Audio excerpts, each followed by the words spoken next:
He was a prisoner for decades, his face hidden behind metal. But who was he? For over 3 centuries, one question has echoed through the grand halls of French history. Who was the man in the iron mask?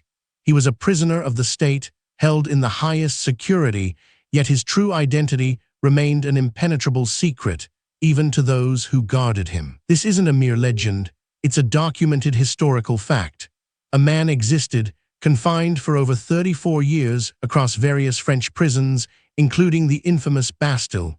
His face was always concealed, not by an iron mask as popular culture suggests, but likely by one of black velvet. His story begins in 1669. A prisoner, referred to in official documents as Eustache d'Orge, was brought to the fortress of Pignerol, a formidable mountain prison on France's border with Savoy. His arrival was shrouded in absolute secrecy, ordered directly by King Louis Roman XIV. The governor of Pignerol, Bénin d'Auvergne de Saint-Mars, was given extraordinary instructions. d'Orge was to be kept in isolation, his cell secured with multiple doors.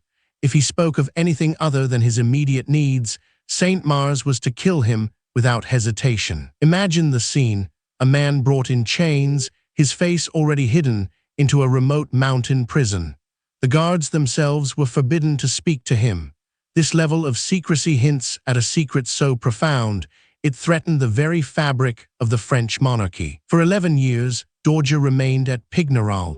Then, in 1681, Saint-Mars was promoted to governor of the fortress of Exiles.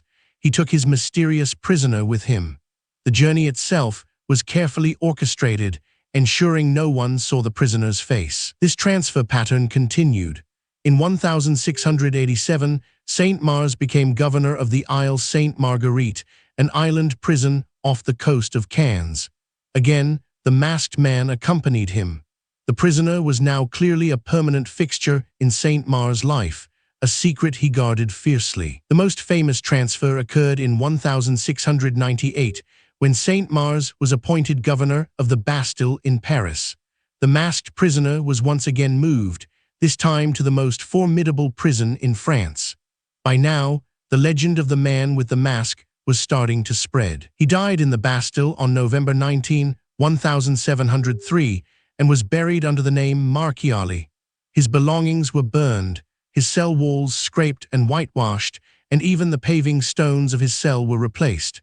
Every trace of his existence was meticulously erased. So, who was this man whose identity was deemed so dangerous it warranted such extreme measures? Theories abound, each more compelling than the last, touching upon the highest echelons of French power. One of the most enduring theories, popularized by Voltaire and later Alexandre Dumas, is that the prisoner was none other than the twin brother of King Louis Roman XIV. Imagine an orb of pure energy, defying gravity, gliding silently through your home.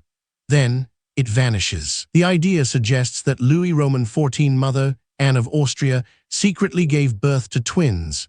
To avoid a succession crisis, one twin was hidden away. If true, this would be a secret that could tear the monarchy apart, a threat to divine right and absolute power. However, there's no contemporary evidence of Queen Anne giving birth to twins. While a captivating narrative, this theory largely rests on dramatic conjecture rather than solid historical records. Yet, its power lies in its romantic tragedy. Another prominent candidate is Nicolas Fouquet, the disgraced superintendent of finances under Louis Roman XIV. Fouquet had amassed immense wealth and power, even building a magnificent chateau at Vaux-le-Vicomte that rivaled royal palaces. Louis Roman XIV, spurred by Jean-Baptiste Colbert, had Fouquet arrested for embezzlement in 1661. He was sentenced to life imprisonment at Pignerol. Fouquet died there in 1680, a year before the masked prisoner was transferred from Pignerol. This timing creates a complication. The theory suggests that Fouquet didn't actually die in 1680, but that his death was faked, and he became the masked man. However, the official records of Fouquet's death are quite clear, and the masked prisoner was already established at Pignerol before Fouquet's demise. A third theory points to an illegitimate son of Louis Roman XIV, or perhaps even an illegitimate son of Charles I of England, protected by his French cousin. Such a figure, if acknowledged, could have threatened the stability of either monarchy. This idea gained some traction from the divine right of kings doctrine, which held that a monarch's power came directly from God.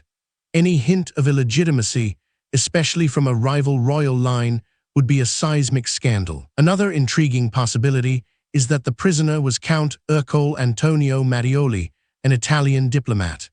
Mattioli was involved in a secret negotiation to sell the fortress of Casale to Louis Roman XIV, but double-crossed the French king. Captured in 1679, Mattioli was imprisoned at Pignerol. His identity and the details of his betrayal would have been deeply embarrassing to Louis Roman XIV. He was known to be held under extreme secrecy, matching many of the details surrounding Dorgia. However, the official records show Mattioli dying in 1694, while the masked prisoner lived until 1703. This 9-year discrepancy significantly weakens the Mattioli theory, though it highlights the extreme lengths Louis Roman XIV would go to punish perceived traitors. The most prosaic, yet perhaps most plausible, explanation is that Eustache Dorgia was simply a valet, an ordinary servant, but not just any valet. He was potentially involved in an affair, a political intrigue, or witnessed something gravely compromising. Specifically, he may have been the valet of Fouquet or another high-ranking prisoner who knew too much. If he overheard or participated in something that could expose royal secrets, his lifelong imprisonment and enforced anonymity would make perfect, if cruel, sense. The man in the iron mask remains an enigma, a captivating blend of historical fact and literary embellishment. His story serves as a chilling reminder of the absolute power wielded by monarchs and the dark secrets that lay hidden beneath the glittering surface of royal courts. Ultimately, the true identity of the man behind the mask may never be definitively known, and perhaps that's precisely how the Sun King intended it. Uncover another chilling royal secret in our next video on the brutal fate of the Romanovs.